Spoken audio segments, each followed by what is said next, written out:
Have you ever felt so invisible that you'd walk away from a $15 million penthouse just to be seen? Isabella Sterling did.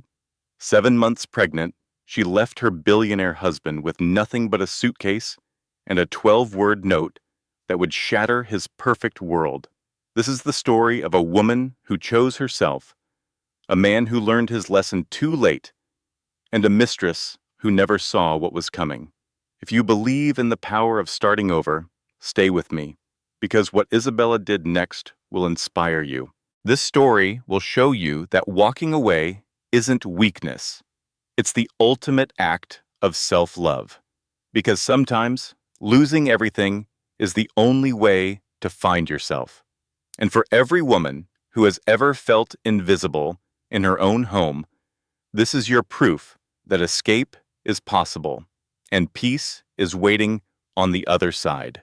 It all started at 5:47 on a Monday morning. As Isabella left her Manhattan tower, the doorman, Marcus, wished her a good trip. She gave him a sad smile he would never forget and said, "Thank you for everything, Marcus."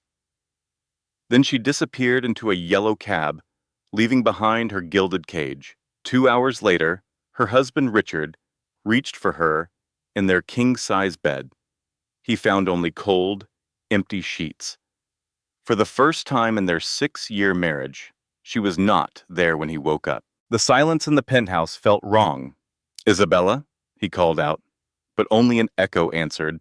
In the bathroom, her toothbrush was gone, a small detail that sent a chill down his spine. Downstairs, on the marble kitchen island, he found a single sheet of her personal stationery. He unfolded it with trembling hands. The message was short and brutal.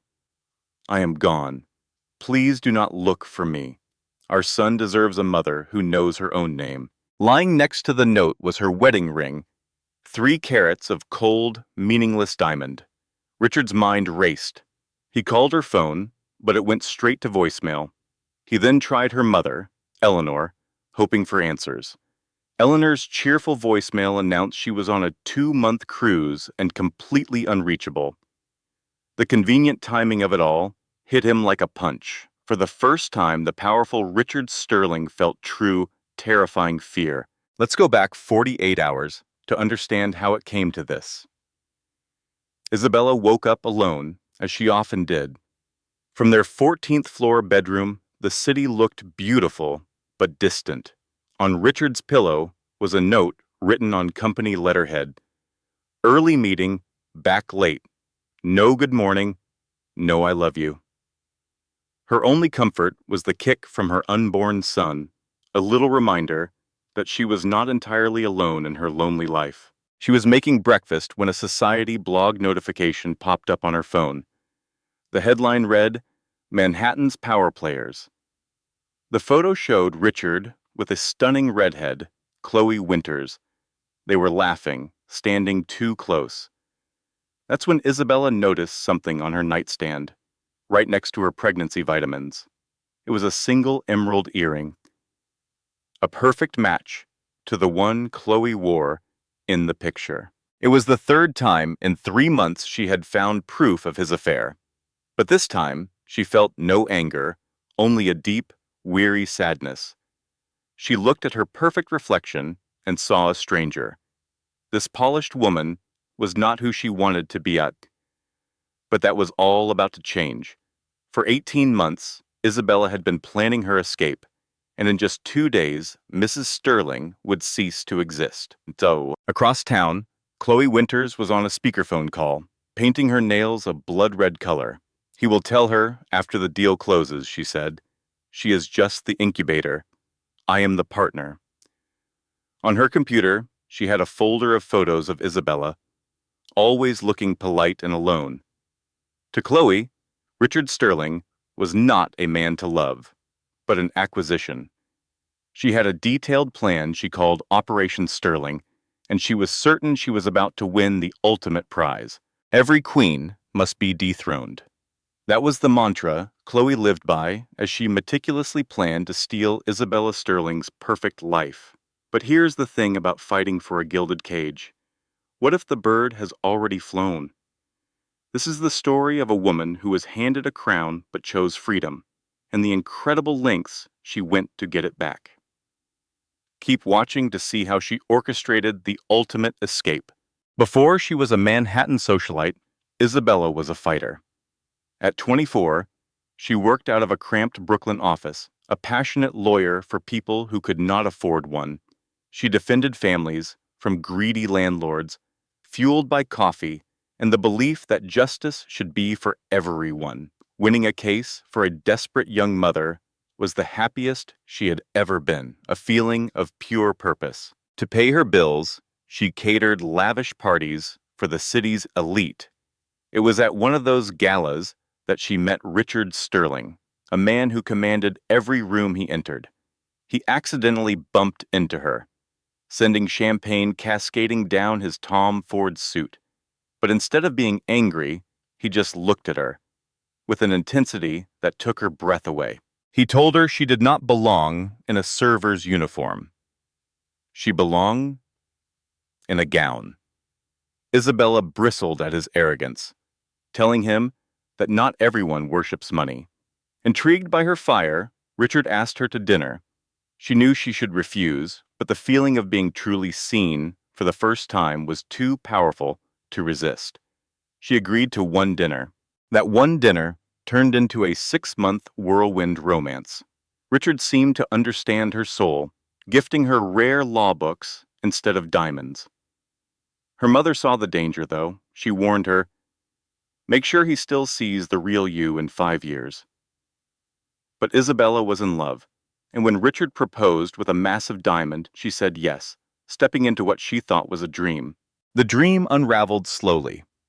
The erosion of her identity started with small surrenders. She turned down her dream job because Richard said her place was supporting him. He dismissed her volunteer work.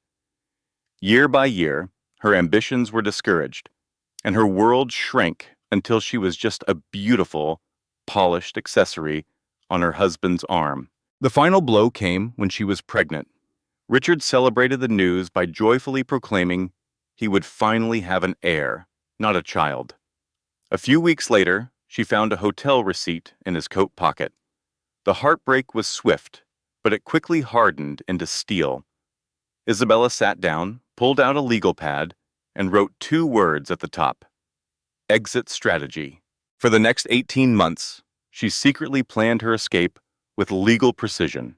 Every day, she withdrew the maximum $500 from the aid name. She got cash back at the grocery store. She hid the money in places he would never look. Using library computers, she researched quiet coastal towns, building a new life while living as a ghost in her old one. Her invisibility had become her superpower. To truly disappear, Isabella Sterling had to become someone else. She picked places she had never been, where no one knew her powerful husband. She became Anna Marlowe. Using a skill learned from an old client, she got a new identity and practiced her signature until it felt like her own. Her plan became urgent when she found out she was pregnant. Richard's cold reaction to the news, calling their baby an heir, proved her son would grow up in a museum, not a home. That was a fate she would not allow. In her massive closet, she hid one small suitcase. It held jeans, photos of her ultrasound, and her mother's locket. Nothing from Richard. She was erasing Mrs. Sterling. In a hushed phone call, she told her mother, "If I disappear, don't look for me. I'm safe." 2 weeks before she vanished, Isabella sat alone at her final doctor's visit. Richard had promised to be there, but a text message arrived instead. "Can't make it. Closing a deal." No apology, just a cold assumption that business was more important than seeing his child on the ultrasound. In the waiting room, she watched other fathers hold their wives' hands, their faces full of love and concern. Hers was full of disappointment. The doctor gave her a sympathetic smile and turned on the screen. "It's a boy," she announced, "healthy and strong." Isabella knew then she was making the right choice. She had to save him. Tears streamed down Isabella's face as she touched the ultrasound screen. "Hi, baby," she whispered. "I'm your mom, and I promise you will know what real love feels like." That very night, Richard took his mistress, Chloe, to the same restaurant where he had proposed to Isabella. Over expensive wine, they plotted a future that did not include his pregnant wife. Chloe asked him, "When are you telling her?" Richard's smile was icy. "After the deal closes. The prenup is airtight. She gets nothing." He was certain she would leave quietly. He didn't know Isabella was already one step ahead, finalizing her own exit plan. The next night, Isabella cooked Richard his favorite meal, one last time. She needed to remember the man who had forgotten how to love her. Then, before dawn, she would be gone. Across town, a man named Robert Sinclair, a board member at Richard's company, watched Richard and Chloe toast their new beginning. Robert had mentored Richard and had seen Isabella's bright spirit slowly fade over the years. He felt a pang of guilt for not warning her, but he knew this was a fight she had to win on her own. He just hoped she had the strength to save herself. In less than 48 hours, Isabella Sterling would vanish and everything would change. On Saturday night, 7 months pregnant, Isabella stood in her vast, empty kitchen. The staff had been sent home. She was preparing coq au vin, the meal they shared on their honeymoon in Paris. The air smelled of wine and memories, both sweet and bitter. Richard arrived late, smelling of another woman's perfume. He walked right past her, barking orders into his phone. He didn't notice the special dinner or the sadness in her eyes. Isabella served his plate, and he ate without looking up, continuing his business call. She watched him, a ghost in her own home. He was in a world where she was just background noise. "This is good," he finally said between bites. "What is it?" When she told him it was the dish from their Paris trip, his face was blank. He didn't remember. He had forgotten the laughter, the romance, the life they were supposed to build. At that moment, she memorized his cold, distant face. This was why she had to leave. Later, she stood at the door of the perfect, empty nursery. It was a showroom, not a child's room. She said goodbye to the beautiful prison and walked away. I promised my unborn son he would have something better than this beautiful prison. He would have real love. My first escape attempt was at 1 in the morning. My hand shook as I grabbed my suitcase, but I froze when my husband Richard's phone lit up. A text from a woman named Chloe flashed on the screen. He stirred and asked what I was doing. I lied and said the baby was kicking, and I could not sleep. He mumbled for me to take a pill from his cabinet and immediately fell back asleep, confident his wife would be there in the morning. Richard never thought I would leave him. In his world, people fought for his attention. They did not walk away. After my heart stopped pounding, I put the suitcase back and waited. At 4:30 in the morning, I dressed in old jeans and a hoodie, looking like anyone but Mrs. Sterling. In the mirror, I finally recognized myself again. I was just Isabella. I walked through the quiet penthouse, one last time, touching the edge of the crib my son would never use. In the kitchen, I left a simple note on the expensive marble island. It said, "Our son deserves a mother who knows her own name." On top of the note, I placed my wedding ring, a 3-carat symbol of broken promises. The only thing I took was an old honeymoon photo, a reminder of the hopeful woman I once was. I was not stealing his son. I was saving our child from becoming just like him. At 4:45, I stepped into the elevator, leaving Mrs. Sterling behind and becoming Anna Marlowe. The lobby was empty except for the night doorman, Tom. My heart hammered in my chest. Tom was not supposed to be there. He looked up, surprised to see me so early. I quickly invented a story about a surprise trip to visit a friend in Connecticut. He glanced at my suitcase, and for a long moment, I thought he knew I was lying. He asked if he should call my husband's driver. I said no, a little too quickly. I forced a smile and said, I had already called a cab. Finally, he nodded and wished me a safe trip. I walked out of my old life and into the gray New York morning, and I did not look back. The Port Authority bus terminal was my gateway to a new life. At the counter, I bought a one-way ticket to Chicago. The clerk raised an eyebrow at the 20-hour ride, but I insisted. I paid with cash from a hidden stash of money, leaving no credit card trail. While waiting, I saw my own face staring back from a magazine cover about Manhattan's most elegant wives. I looked like a stranger. I pulled my hood down lower just as the bus to Gate 12 was announced. I ran until I found a seat in the very back row. The bus pulled away at 5:47 in the morning. As the New York skyline faded behind me, I felt a crack open inside, like a flower finally blooming. The woman next to me saw my tears. She told me she had done the same thing 30 years ago, escaping a husband who treated her like furniture. She said it was the best decision she ever made. "What if you are not making a mistake?" she asked. As the bus drove west, Mrs. Isabella Sterling was gone. Ahead was a small town where Anna Marlowe could finally be herself. In the penthouse, Richard Sterling slept peacefully, not knowing his world had ended hours ago. When his alarm went off, he reached for Isabella, but the sheets beside him were cold and empty. In 6 years of marriage, she had always been there when he woke up. She was as reliable as the sunrise. He found her closet perfectly organized, but a single, terrifying detail sent a chill down his spine. Her toothbrush was gone. He called her name, a note of panic in his voice, but the only answer was silence. He rushed down the glass staircase into the kitchen. The morning sun lit up a piece of cream-colored paper on the island. He picked it up as if it were a bomb. The note was short. "I am gone. Please do not look for me. Our son deserves a mother who knows her own name."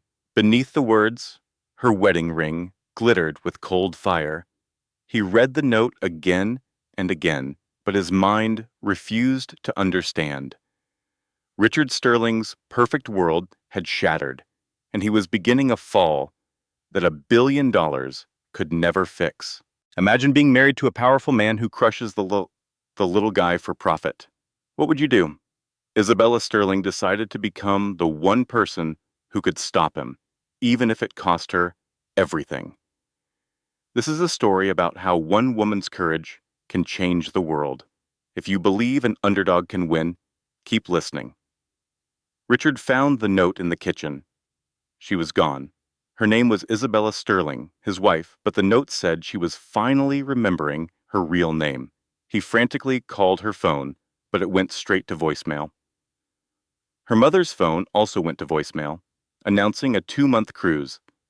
The doorman said she left at 5:30 in the morning with a single suitcase. She seemed calm, he said. Perfectly calm, quickly. Richard slid to the floor, the note in his hand.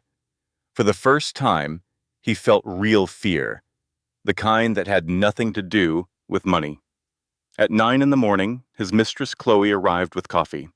She found him on the floor, looking completely broken. She had never seen the powerful Richard Sterling look so shattered. When he showed her the note, her shock quickly turned into excitement before she hid it behind a mask of concern. "What does this mean?" "Gone. She took our son and disappeared," he said, his voice empty. Chloe saw her opportunity. This was the moment she had been waiting for. She put a hand on his arm and planted a seed of doubt. "Richard, has she seemed unstable? Pregnancy can cause serious mental breakdowns." He clung to the idea. "She has been very quiet lately." Chloe pushed further, suggesting they keep it quiet to protect Isabella's reputation. In reality, she was protecting herself.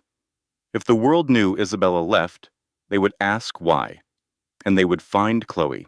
Meanwhile, across town, an investigator hired by Isabella reviewed files in her old apartment. These files detailed how Richard's company harassed tenants and forced vulnerable families from their homes. His wife was not just leaving him, she was secretly building a case against him. By 10 in the morning, Richard had hired the city's best investigator, Frank Harrison. By noon, Harrison had shocking news. Your wife opened a secret bank account 18 months ago. She has been saving money and now has about $182,000. Richard was speechless. Harrison continued. She bought a bus ticket this morning at 5:47, paying with cash. The bus makes 87 stops on its way to Chicago. Harrison showed him a grainy photo.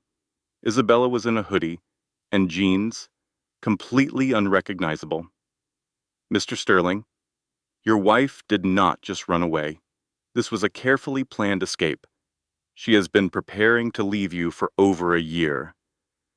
While Richard was building his empire with Chloe, Isabella was planning her exit.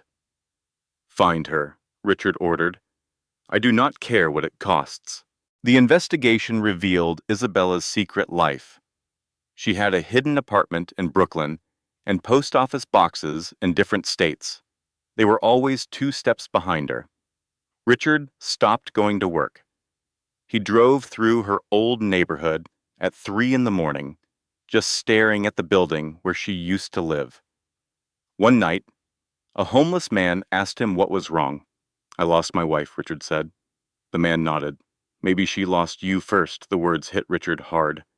He started to remember how Isabella had changed, how her smile faded, how she became quiet and small. He had done that to her. On day 12, a lead took Richard to a tiny town in Missouri with only 24 people. The post office clerk remembered her, but said she closed her box 3 weeks ago. Her mail was now being sent to Portland, Oregon. Richard sat in his car and screamed with rage and grief. Back in New York, Chloe was already moving into the penthouse, planning to erase every trace of Isabella. She told an architect that the old Mrs. Sterling was never coming back, and soon there would be a new one.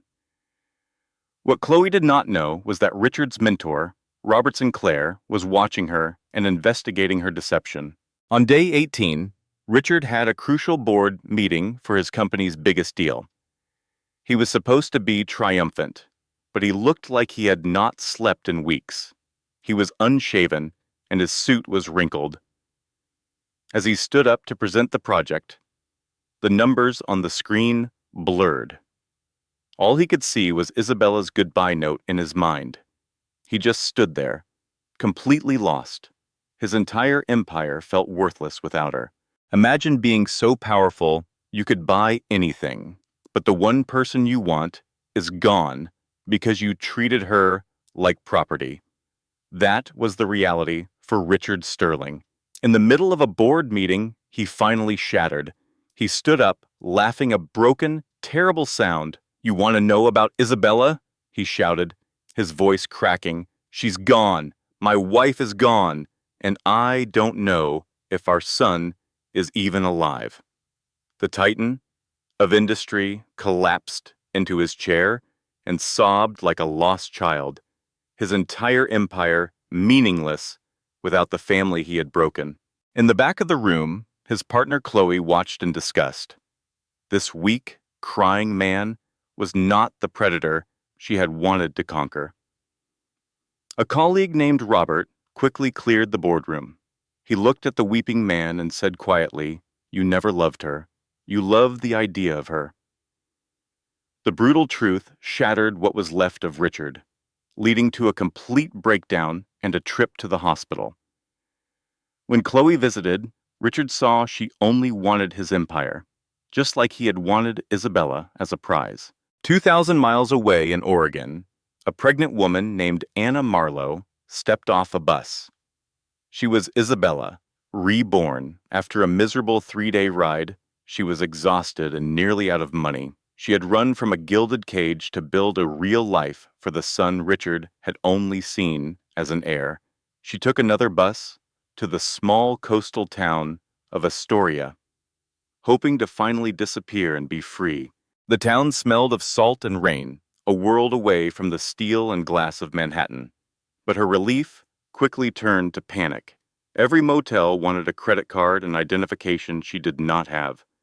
Her carefully saved cash was useless. That night, she slept curled in the cramped back seat of a cheap car she bought in Portland. As she cried quietly, she apologized over and over to her unborn baby. This was not the new beginning she had promised him. On the third morning, desperate and exhausted, Anna saw a bookstore with a sign for a public restroom. She just wanted to wash her face and feel human for 5 minutes. Inside, the store smelled of old paper and coffee. The owner, an older woman with sharp, kind eyes, watched her after Anna used the restroom. The woman had a cup of tea waiting. "You look like you needed this," she said. The simple kindness made Anna break down in tears. The woman smiled gently. "Honey, how long have you been sleeping in that car out front?" After 30 years, as a family lawyer, I can spot a woman on the run from a mile away. My name is Margaret Sullivan. The young woman called herself Anna Marlowe, but I knew that was a lie. When I asked if she had a place to stay, she shook her head. I offered her the small room above my bookstore. "You can work in the shop to cover the rent," I told her. She looked stunned. "Why are you helping me?" she asked. I smiled. "Because someone did the same for me 40 years ago.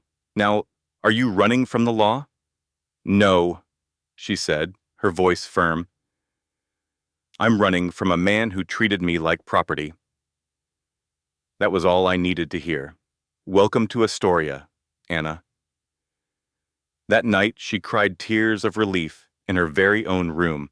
Anna settled into a quiet routine, working downstairs and getting to know our small town. But at night, nightmares of her past haunted her, waking her in a cold sweat. I would bring her chamomile tea and reassure her. "He won't find you here," I'd say. "It just takes time to feel safe." One day, at the prenatal clinic, she met Grace Thompson. Grace was 5 months pregnant, with a Southern accent and a refreshingly direct personality. "First baby?" Grace asked, her eyes knowingly taking in Anna's designer coat. "Honey, I'm from Georgia. I know a woman on the run when I see one." Anna laughed for the first time in months, and they became instant friends. A few weeks later, the bookstore sink broke, and I called a local carpenter named James Morrison.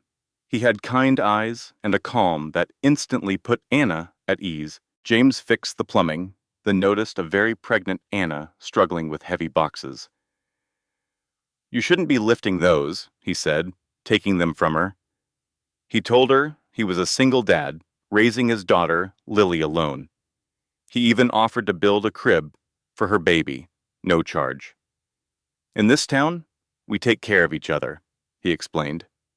2 weeks later, as a massive storm slammed the coast, Anna's water broke. It was 2 in the morning, and she was all alone.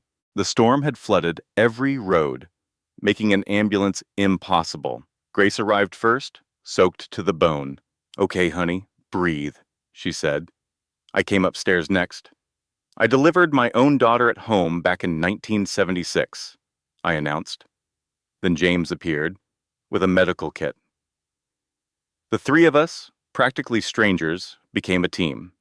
In that tiny room, with the wind howling outside, Leo Marlowe was born at 3:47 in the morning, healthy and free. "His name is Leo," Anna wept with joy. "It means lion, because he's so brave." The next 6 months were the happiest of her life. The town embraced them, leaving casseroles on my doorstep and offering to babysit. Grace's daughter, Ruby, was born, and the two women raised their children together, their friendship deeper than any Anna had ever known. James was always around, a quiet, steady presence in their new life. One evening, on the beach, James turned to Anna. "I don't know what you're running from," he said softly, "but you are worth waiting for." Anna wasn't ready for a new relationship, but his patience meant the world to her. On Leo's first birthday, the whole town came to a party on the beach. That night, as Anna put him to bed, he looked right at her and said his first word, "Mom." She held him close, her heart full of a peace she never thought she'd find. She believed she was finally safe, that her past was buried 2,000 miles away. But in a Manhattan office, an investigator named Frank Harrison reviewed birth certificates from Oregon. He found one for a baby named Leo Marlowe, whose mother shared the exact birthday of Isabella Sterling. He picked up the phone. "Mr. Sterling, I found her."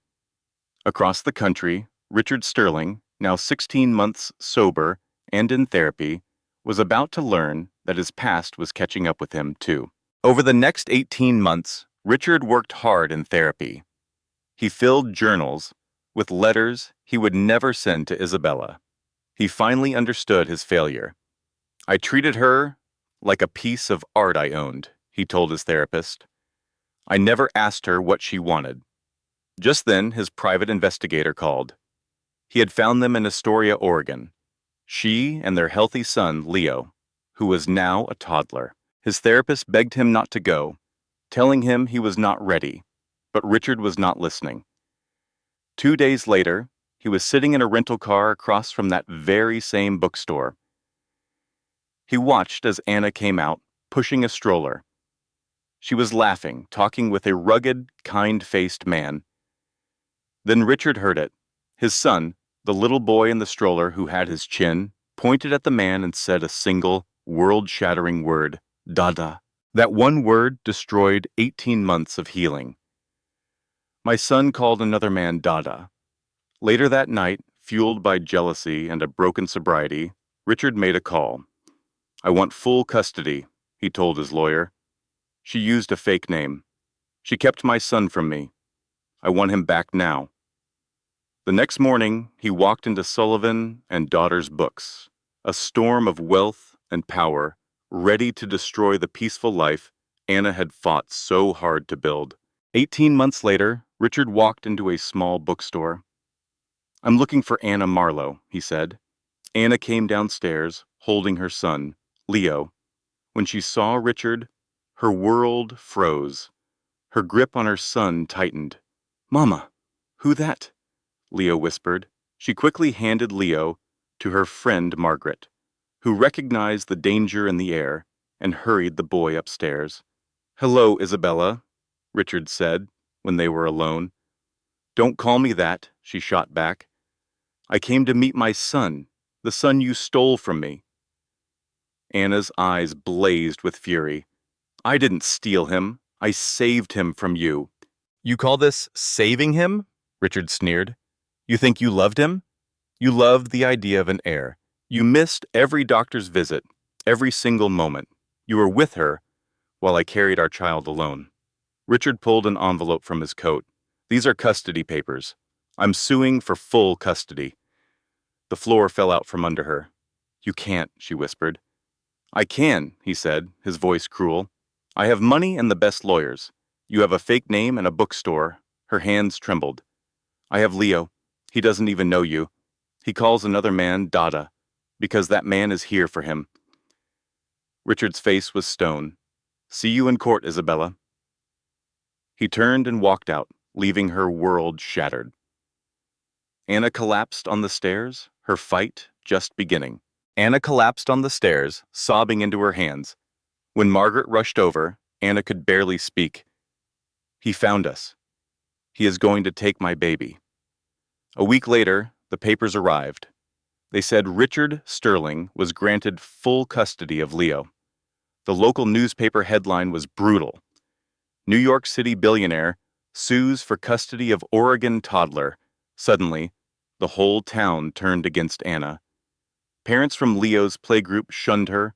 Her friends Grace and James stood by her, but Anna felt the crushing judgment everywhere. She started packing a suitcase, says, ready to run on again. James stopped her. "You can't keep running. He will only find you again. You have to stand your ground and fight for your son." Just then, Margaret appeared in the doorway. "I am coming out of retirement," she announced. Anna looked at her, confused. Margaret explained that she had been a family lawyer for 30 years and had won over 200 custody cases. She would represent Anna for free. The trial began 3 weeks later. Richard arrived with a team of 5 expensive lawyers. Anna had only Margaret and a borrowed legal pad. Richard's lawyer began. He claimed Anna had planned the abandonment, fled across the country, and illegally denied a loving father his rights. One by one, witnesses described Richard's supposed amazing transformation. The evidence against Anna looked terrible. She had a secret bank account and a fake identification card. The birth certificate had no father listed. By the end of the second day, Anna felt hopeless. "We are going to lose him," she whispered to Margaret. On day 3, Margaret put Anna on the stand. "Why did you leave?" Margaret asked gently. Anna looked straight at Richard. "Because I was disappearing," she said. She described a lonely marriage and a husband who had stopped seeing her as a person. Margaret then showed the court Richard's calendar. It proved he had missed 12 prenatal appointments. Phone records revealed he had only called 3 times in 7 months. "I left to save myself and my son from a life of neglect," Anna said with a strong voice. Richard's lawyer attacked her ruthlessly, but Anna held her ground. "Leo calls James Dada because James is there for him every single day. That is what fatherhood is." Then, on the 5th day, Margaret called a surprise witness. Sarah Sterling Martinez walked into the courtroom, and all the color drained from Richard's face. She was his sister. Sarah explained that their family was built on emotional absence. "When Richard told me about Leo, he said, 'I am going to have an heir.' He did not say, 'I am going to be a father.'" That one sentence tells you everything you need to know. Richard stared at his sister, completely betrayed. Then he slowly stood up. "Your Honor, I need to say something." His lawyer tried to silence him, but Richard ignored him. "My sister is right about all of it," he admitted. He turned to Anna, his eyes filled with regret. "I did not lose my wife. I suffocated her. I did not lose my son. I never deserved him." The courtroom was silent. "I came here to take my son, but that is not what he needs."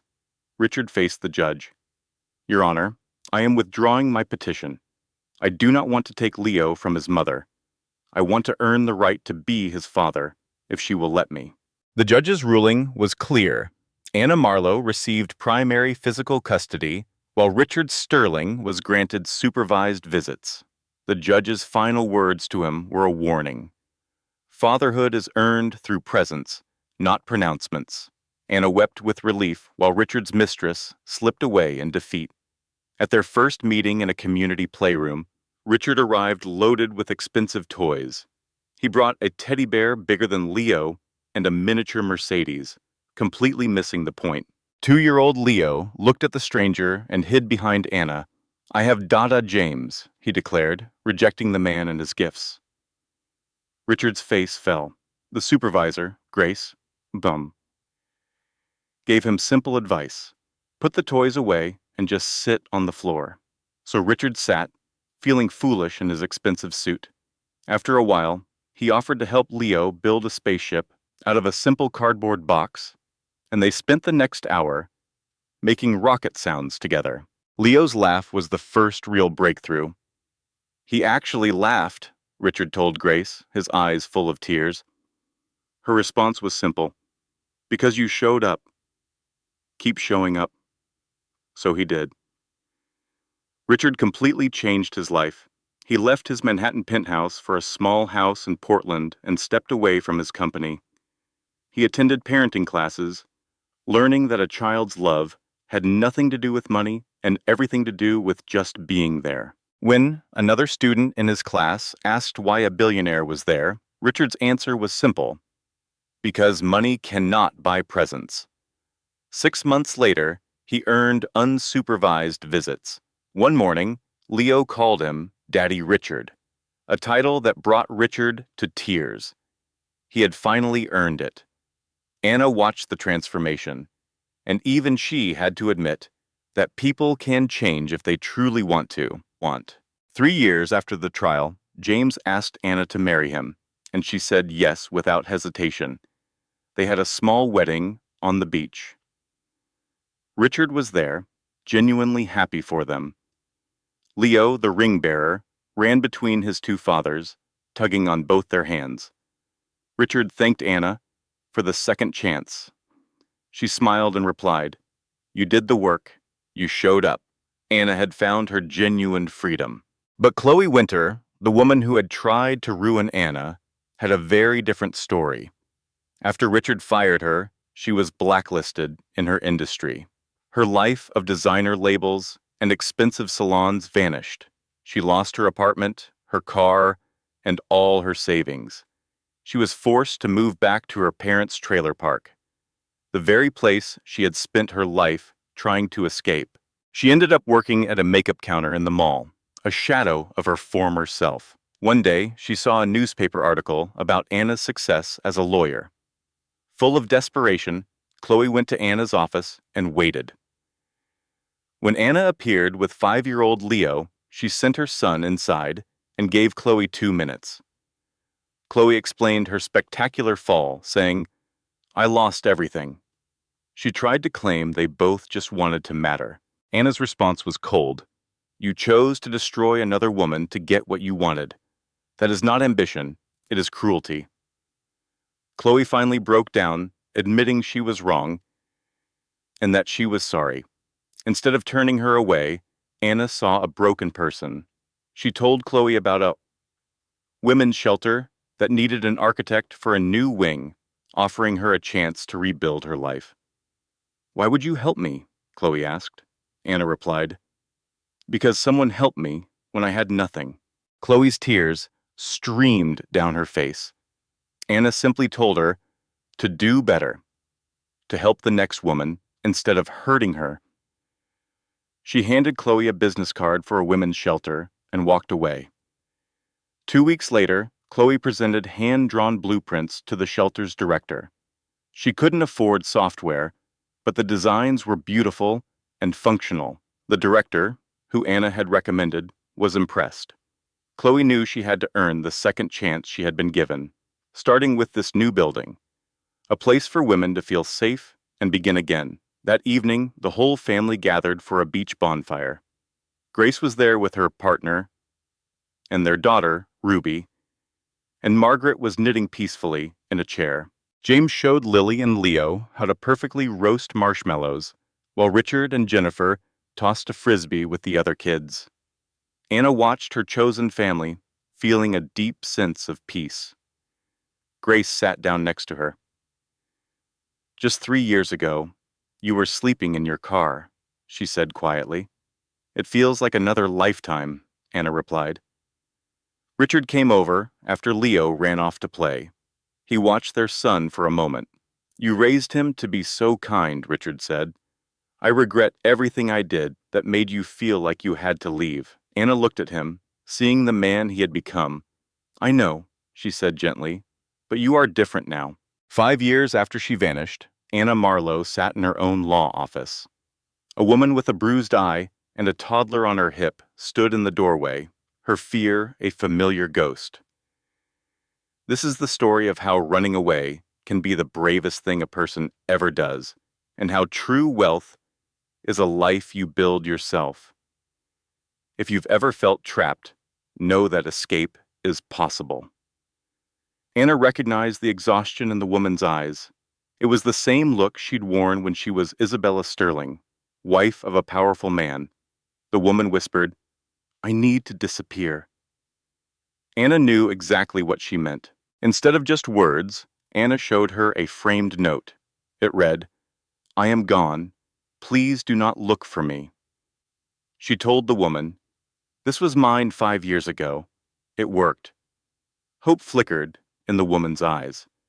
For the next 2 hours, Anna outlined a detailed exit strategy, a roadmap to freedom she had perfected from her own journey. "You are not running away," Anna explained gently. "You are running toward safety, toward yourself." The woman, Jessica, left with a folder and a future. Someone had once helped Anna for free. Now she was paying it on. That evening, Anna watched her son Leo play soccer. Her chosen family filled the stands. Her partner, James, was there, along with her friends, Margaret and Grace. In a surprising twist, Leo's other father, Richard, was there too, cheering from the stands. This was the man she had run from, now a changed person who was part of their blended family. He was no longer the man from the penthouse. After the game, as their son negotiated for more ice cream, Richard walked beside Anna. "Thank you," he said quietly. "Not for forgiving me. Thank you for showing me what real love looks like." He gestured to their messy, happy group. "You built this. By leaving, you didn't just save yourself and Leo. You saved me. You forced me to see what I had become." This was the biggest revelation of all. Her escape had not just been for her, it had been his wake-up call too. She had found her freedom, and in doing so, had given him a chance to find his own humanity. Later that night, Anna tucked Leo into bed. He asked for the story, their favorite one. "Tell me about when you were brave," he mumbled sleepily. So she began. "Once upon a time, a woman in a big castle felt very small, but she knew she had to be brave for her baby. So she left the castle on a great adventure to find a place where they could both be free." Leo finished the story for her, naming all the people in their new life who had helped them. After Leo was asleep, Anna's phone buzzed. It was a text from Jessica. "I did it. I left. I'm scared, but I'm free." Anna replied, "You're going to be okay. And when you're ready, you'll help the next woman. That's how we win." She realized walking away from her old life wasn't giving up. It was the only way to find herself. She had traded wealth for purpose and a gilded cage for a community that had become her family. The woman known as Isabella Sterling was gone, but Anna Marlowe was just getting started. She had learned that you are stronger than you know. You deserve to take up space in your own life. And if you have to disappear to find yourself, then disappear. Run toward your freedom. On the other side, people will be waiting to catch you. That is the lesson. Tomorrow, she would help another woman find her courage. But tonight, she would sleep soundly, finally at home in a life she had bravely claimed for herself. She had built this life on her own terms, under her own name. The past was unchangeable. Richard would always be the man who failed to see her for who she was. But her future was a story she was writing every single day. She wrote it with each woman she helped, teaching them the lesson she learned on a dark bus ride across the country. You are so much stronger than you believe. You deserve to be seen and valued. If you have to disappear to find yourself, then run. Run toward your freedom. On the other side, people will be waiting to help. You do not have to be Mrs. Sterling to matter. You just have to be yourself. Anna Marlowe, the woman who was once Isabella Sterling, finally went to sleep, at peace in a life she had claimed for herself and her free son. 5 years to the day after Isabella Sterling vanished from her life in Manhattan, Anna Marlowe sat on a beach in Astoria. She watched her son, Leo, build a sandcastle with his friend, Ruby. Her friend Margaret, still sharp at 73, sat beside her, her knitting needles clicking. "Any regrets?" Margaret asked. Anna watched a wave wash away Leo's creation and saw him immediately start rebuilding with a joyful laugh. "Not a single one," she said. In the past 5 years, Anna had helped 43 women find their own freedom. She kept a private journal with their first names, a quiet record of their courage. Some called back to thank her, but many she never heard from again, which was the whole point. They had become new people in new places, just as she had. Her law practice had grown, and she hired 2 other women with their own stories of escape. Grace managed the busy office, keeping all 47 cases in order. They specialized in family law and what they privately called strategic relocations.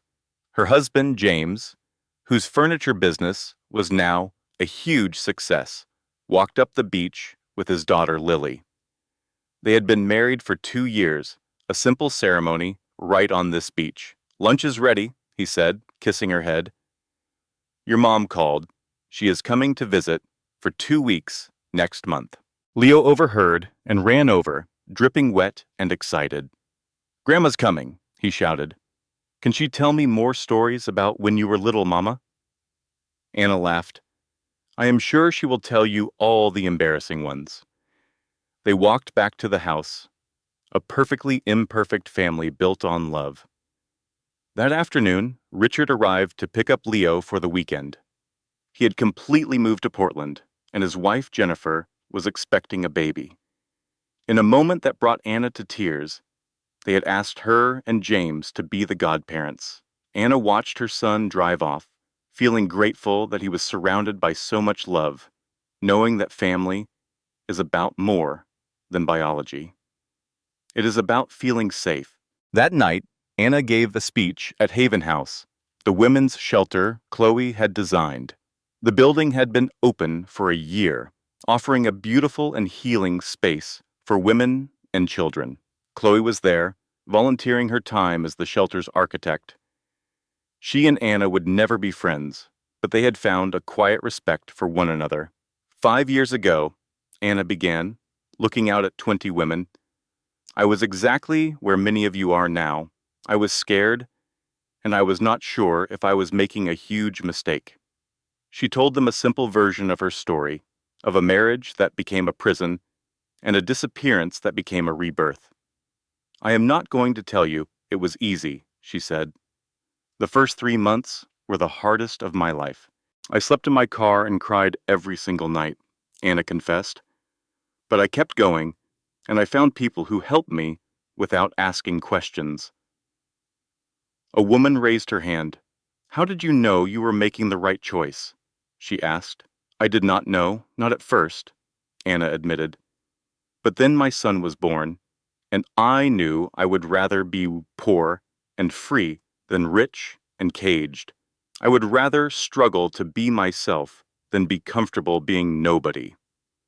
Another woman asked what would happen if her abuser found her. Anna's voice was firm. "Then you have a community that will protect you. You have resources. You are not alone." After her talk, Anna listened to each woman's story, offering advice and hope, remembering when she was the one who needed it most. She used to be the woman asking if escape was possible. Now, she was the answer. Driving home at midnight, Anna thought about all the women she had been: a law student who believed in justice, a ghost in a penthouse, and a terrified woman sleeping in her car. They all lived inside her, the broken pieces and the rebuilt whole. Her husband James was waiting up. He told her she was changing lives. Anna just smiled. She was simply showing other women it was possible. They were the ones doing the hard work. James held her close, calling her Anna Marlowe. She loved the name. It was not Mrs. Anyone. It was just her, free and whole. The next morning was filled with the perfect, ordinary joy of making pancakes with her son, Leo. This was the life she had fought for. Later, walking to her office, she remembered being homeless and pregnant on these same streets 5 years ago. Now, she was a lawyer and a mother. At her desk, she updated a private journal. 43 women helped. 43 women free. Today, number 44 was coming. A woman named Sarah, who had driven 5 hours to ask one question: "Is escape possible?" Anna knew exactly what to tell her.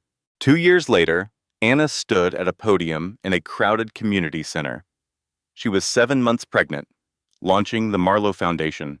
It would provide free legal services and strategic relocations for women leaving abusive situations.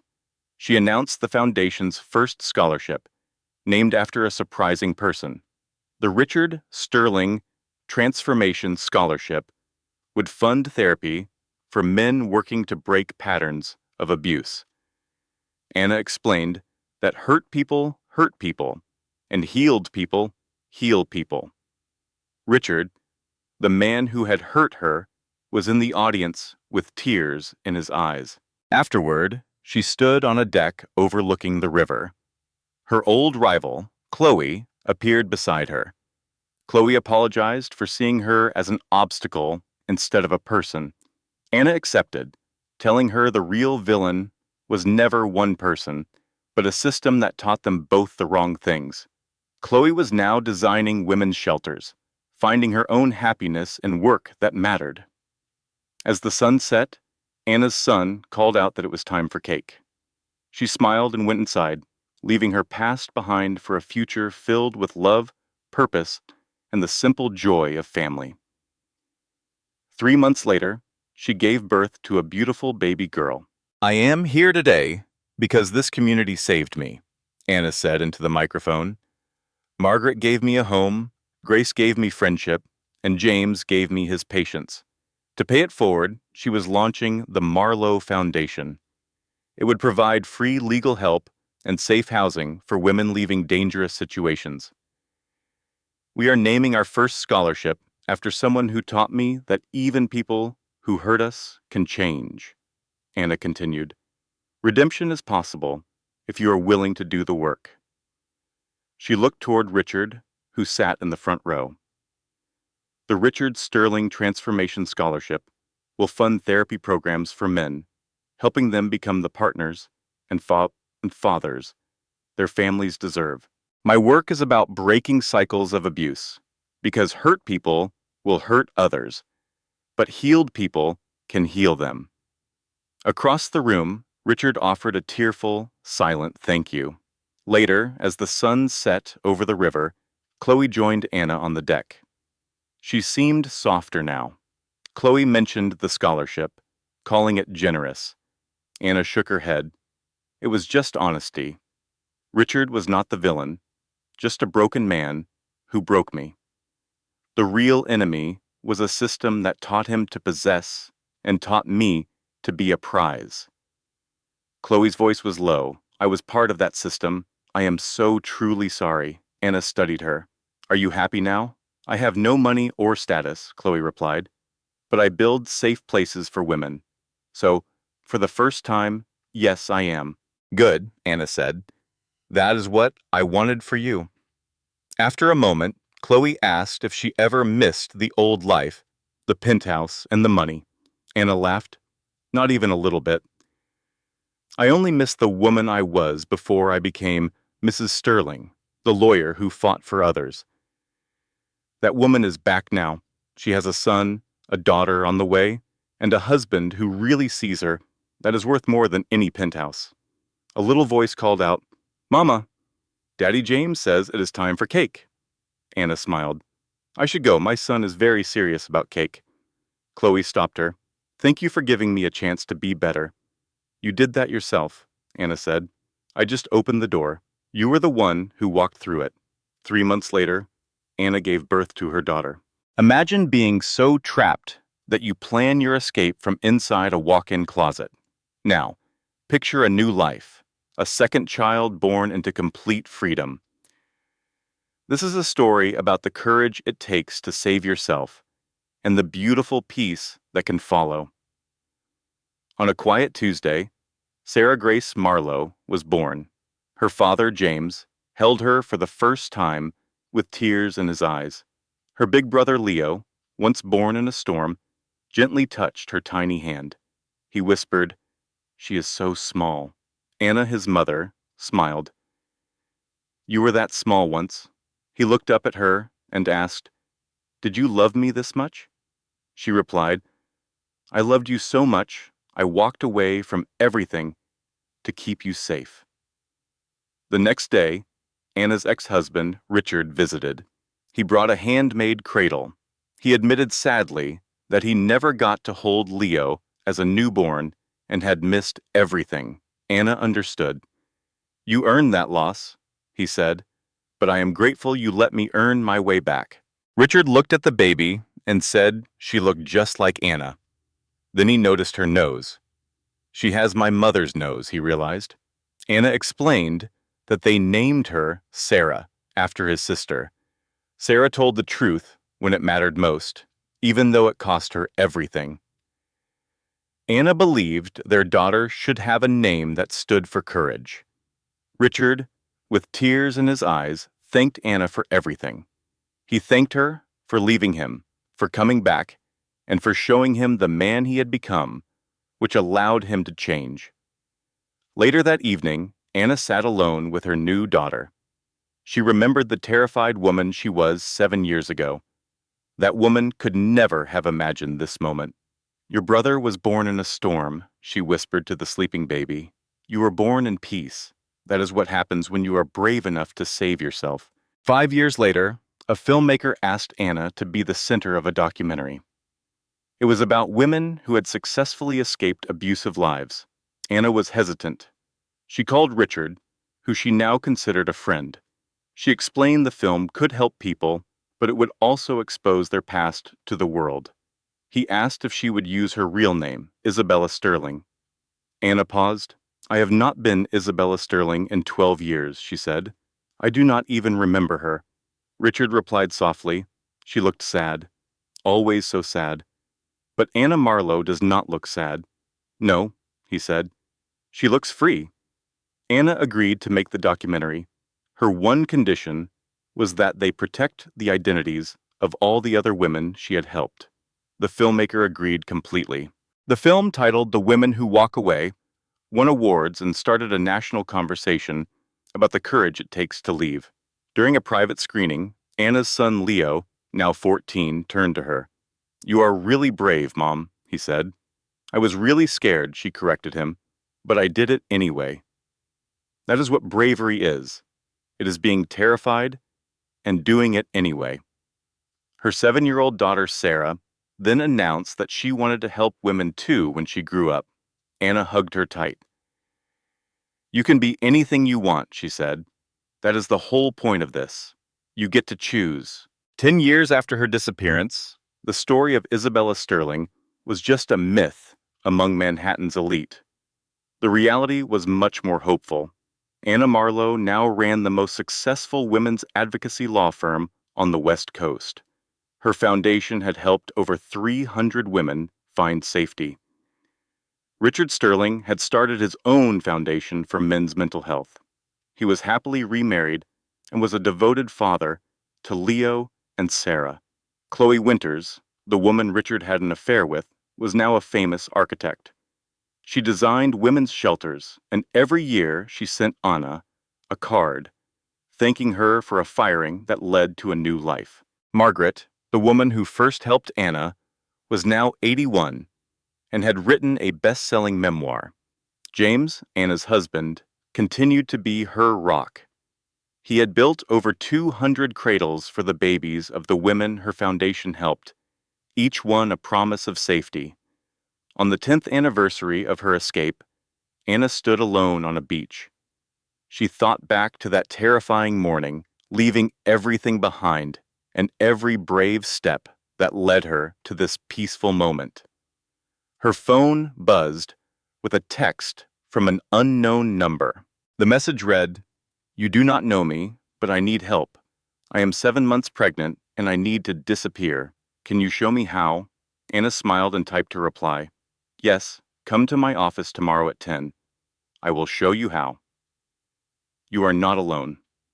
She watched the sun set over the ocean, thinking about how the waves were like survivors, unstoppable and persistent. The woman known as Isabella Sterling was gone forever, but Anna Marlowe, and every woman brave enough to choose her own life, was still walking and still showing others the way to freedom. Remember this: you don't have to wait for someone to save you. You can save yourself. Your worth isn't measured by who stays. It's proven by what you're brave enough to walk away from. If this story touched your heart, if it reminded you of your own strength or someone you love, please hit that like button. Leave a comment sharing your thoughts and subscribe to this channel so you never miss another story that speaks to your soul. Share this with a woman who needs to hear it today. This content was carefully researched, developed, and manually edited by our team to deliver meaningful lessons and inspiration. Thank you for being part of this community.